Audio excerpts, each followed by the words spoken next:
सलाम दुआ नमस्कार और विशेष सुप्रभात के साथ मैं फिर आपके सामने हूँ। यूनिट एंड डायमेंशन में एक छोटे से सब टॉपिक पर आज बात करेंगे। एक इक्वेशन दी हुई रहती है, उसमें से किसी फिजिकल क्वांटिटी के बारे में आपको बताया जाता है। ये वेलोसिटी है, ये टाइम है, ये एक्सीलरेशन, ये फोर्स है, मोमेंटम है या मॉडुलस है, समथिंग है। और बाकी कुछ चीज़ों के बारे में आपसे पूछा जाता है कि इसकी डायमेंशन या यूनिट होगी क्या है। ऐसी स्थिति में आप क्या करें, उसी पर मैं बात करूँगा।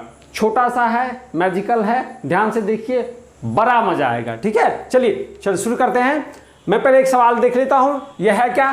Find out the dimension of A B C and D in below equation. Equation क्या है? A equals A T cube plus B T square plus C T plus D, where A acceleration of the particle और T है time taken by the particle. आपको ये equation दिया हुआ है, A equals A T cube plus B T square plus C T plus D, capital A, capital B, capital C, capital D. इस चारों चीज़ों का ए बी सी डी, इन चारों चीज़ों की आपको क्या निकालनी पड़ेगी? डायमेंशन या यूनिट निकालनी है। डायमेंशन बोलिए या यूनिट लीजिए। अगर आपको यूनिट पता चलता है तो डायमेंशन आप निकाल लेते हैं, आपको अगर डायमेंशन पता है तो यूनिट निकाल लेते हैं। एक दूसरे का वाइस वर्सा है, कोई बड़ी बात नहीं है। क्लास छोटा है, टॉपिक छोटा है, लेकिन कॉन्सेप्ट अच्छा है। आप पकड़ के रखिए, छोटे मोटे सवाल आते रहते हैं, आपको डील करने में बहुत मजा आएगा। ठीक है, तो इस इक्वेशन ये दिया हुआ है और इसमें आपको बताया सिर्फ ये गया है कि ए क्या है? एक्सेलरेशन ऑफ द पार्टिकल है और टी है time taken by the particle. और इसका जो लब्बो लुबाब है, कॉन्सेप्ट है, फंडामेंटल्स है, जो कुछ कह लीजिए, तथ्य है, वो ये है कि each and every term connected by plus और minus sign in a equation have same dimension या यूनिट। एक ही लाइन याद रखिए, ईच एंड एवरी टर्म। इसमें कितने टर्म है वो देख लीजिए आप। लेफ्ट हैंड साइड में एक टर्म, लेफ्ट हैंड साइड में ये पहला टर्म बोलिए, राइट हैंड साइड में ये दूसरा टर्म बोलिए, ये तीसरा टर्म है, ये फोर्थ टर्म है और ये फिफ्थ टर्म है। 5 टर्म हैं जो आपस में जुड़े हुए हैं। लेफ्ट साइड में ए है, इक्वलिटी का साइन है। राइट साइड जाते हैं तो ए टी क्यूब दूसरा टर्म है, बी टी स्क्वायर तीसरा टर्म है और सी टी चौथा टर्म है और जो ओनली जो बचा हुआ डी है वो 5वां टर्म है। तो कॉन्सेप्ट ये है कि ईच एंड एवरी टर्म, यानी ये टर्म, ये टर्म, ये टर्म, ये टर्म, ये टर्म, कितने हुए? 5 टर्म हो गए।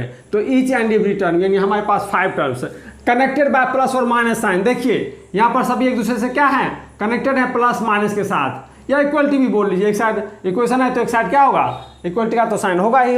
प्लस और minus sign in equation have same dimension. कहने का मतलब है कि ए का जो डायमेंशन होगा वही बी का 2 का डायमेंशन होगा, 2 का जो डायमेंशन होगा वो 3 का डायमेंशन होगा, 3 का जो डायमेंशन होगा वो 4 का डायमेंशन होगा, 4 का जो डायमेंशन होगा वो 5 का डायमेंशन होगा, एंड साइमल्टेनियसली। यानी कि आप अगर एनसीआर ले रहे हैं, कॉम्बिनेशन करते हैं, इस 5 में 2 को लेने का कॉम्बिनेशन करते हैं तो 5C2 होगा। यानी इतने तरह से जो आप एक दूसरे से क्या कर रहे हैं? कनेक्ट कर रहे हैं। यानी इसका डायमेंशन इसके बराबर, इसका डायमेंशन इसके बराबर, इसका डायमेंशन इसके बराबर, इसका डायमेंशन इसके बराबर, एंड एक का डायमेंशन 3 के बराबर, 3 का डायमेंशन 5 के बराबर, और क्या? एक का डायमेंशन 4 के बराबर, 2 का डायमेंशन 5 के बराबर, एंड सो ऑन। यानी सभी इक्वेशन में जो जुड़े हुए सभी टर्म्स हैं उन सभी के डायमेंशन आपस में क्या हैं? बराबर हैं, जो एक दूसरे के साथ प्लस और माइनस साइन के साथ जुड़े हुए हैं। तो कहने का मतलब है आपको एक्सेलरेशन का डायमेंशन या यूनिट पता है। क्या होता है? मीटर पर सेकेंड स्क्वायर, या डायमेंशनली फॉर्म में बोलिएगा तो क्या होगा? L into T to the power -2, L into T to the power -2। तो आपको पता है, वी नो।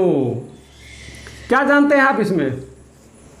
वी नो क्या जानते हैं? ए की डायमेंशन आप जानते हैं। ए का डायमेंशन कितना? L T to the power -2, ये है इसका डायमेंशन। और टी का डायमेंशन क्या होता है? Capital T, capital T. ये दोनों चीज आपको तो पता है, ये दोनों चीज आपको पता है। तो क्या करें? Equating dimension of 1 with 2, equating dimension of 1 with 2, क्योंकि सबका डायमेंशन आपस में बराबर है। तो हम क्या करेंगे? लिख सकते हैं डायमेंशन ऑफ कौन सा टर्म? Term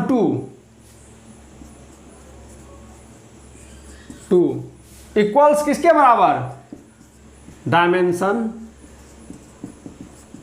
of term. किस टर्म के बराबर? जो आपको पता है उससे कर लीजिए बराबर, 1 के बराबर। हम ये करते काम, तो डायमेंशन ऑफ 2 कितना हो जाएगा? डायमेंशन 2 की जगह पर क्या लिखेंगे? ए टी क्यूब इसका डायमेंशन किसके बराबर, डायमेंशन ऑफ 1 का डायमेंशन कितना, l into T to power कितना -2। तो क्या हो जाएगा, dimension of A T Q बराबर l into T to power -2। तो ए की डायमेंशन कितनी हो जाएगी, आप ही बोलिए, l T to the power -2 अब बटे ये जब टी क्यू नीचे जाएगा, ये टी क्यू क्या हो जाएगा, नीचे चला जाएगा, तो इसका मतलब ये हो गया टी क्यू।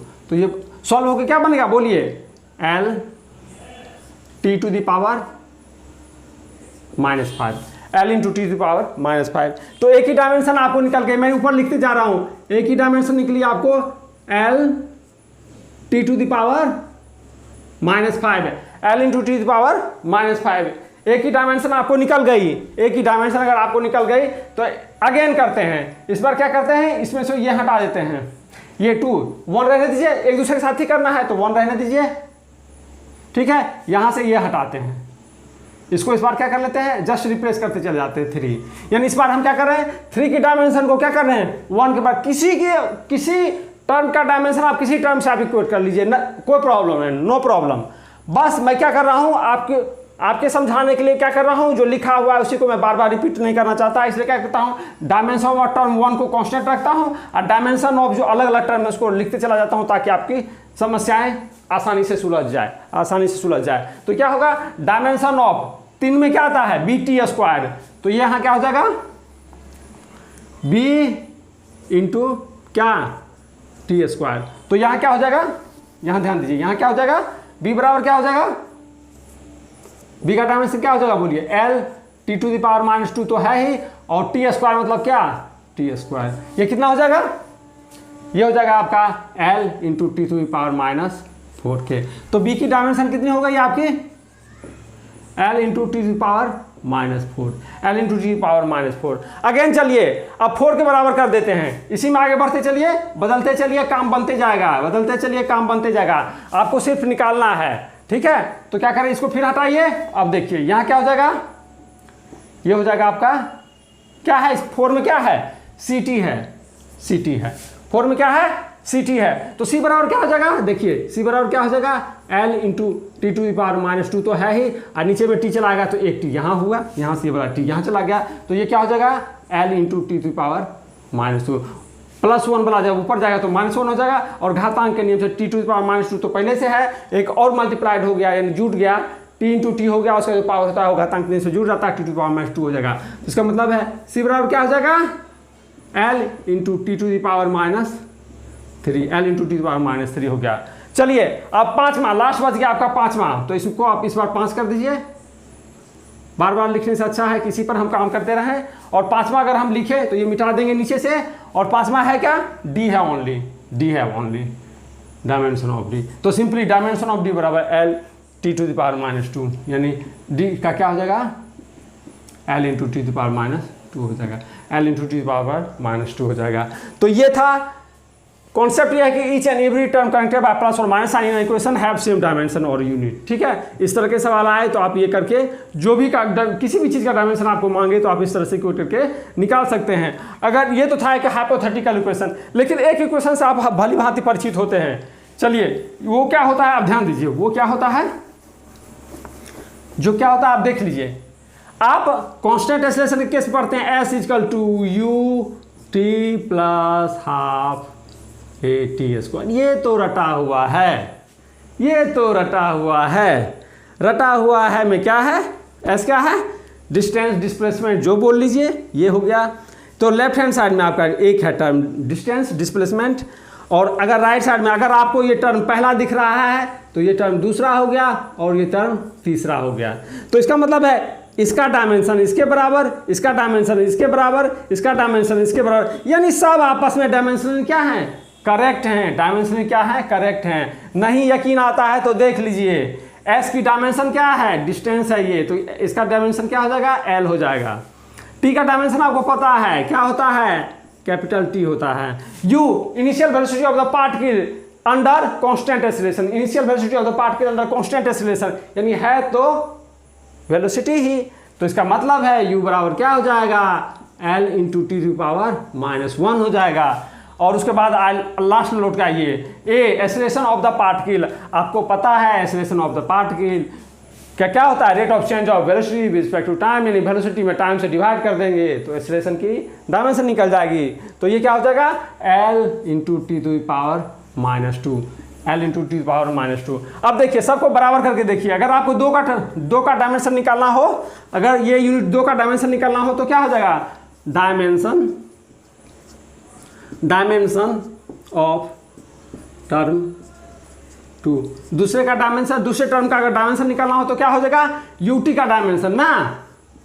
तो यूटी का डायमेंशन क्या, यू रख लीजिए L T to the power -1 और उसके बाद क्या टी का डायमेंशन क्या टी, ठीक है। तो क्या हो जाएगा, एक -1 है और इस पर +1 हुआ तो दोनों क्या हो गया, कैंसिल आउट हो गया। -1 + 1 बराबर 0 और टी टू द पावर 0 का मतलब 1, तो इसका बराबर हो गया L, इसका L हो गया। अब डायमेंशन ऑफ 3 देख लीजिए, डायमेंशन ऑफ 3 टर्म 3, मेरा मतलब है टर्म 3।